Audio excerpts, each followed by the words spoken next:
కానీ, రాతి బీములు కానీ చాలా వరకు క్రాక్‌లొచ్చినియి. క్రాక్‌లు రావటం వల్ల ఇది చూడటానికి ఒక తామర పుష్పం వల్లే ఉంటుంది.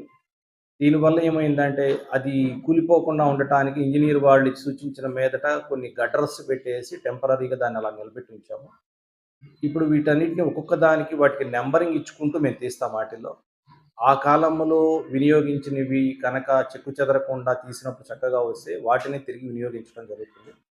ఏదైనా కానీ కొన్ని క్రాక్స్ లాంటివి అంటే పగుళ్ళు లాంటివి, కొన్ని భిన్నమైన నిర్మాణాలు ఏమైనా ఉంటే వాటిని తీసేసి, ముఖ మండపాన్ని యథావిధిగా శ్రీకృష్ణదేవరాయలు వారు ఎలా అయితే నిర్మించారో అలాంటి రూపాన్ని తిరిగి మేము తీసుకొస్తాము. ఈ తిరిగి తీసుకురావటం కోసమే దీంట్లో ఇంజినీరింగ్ అధికారులు దీని మీద చాలా దృష్టి పెట్టి ఉన్నారు.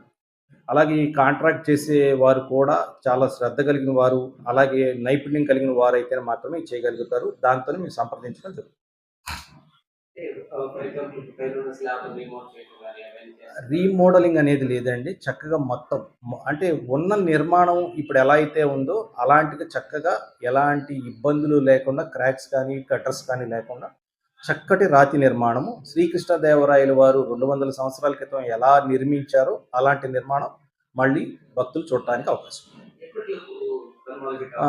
దీనికి మేము కాలపరిమితి పెట్టమండి. ఎందుకంటే ఆ నిర్మాణానికి వినియోగించిన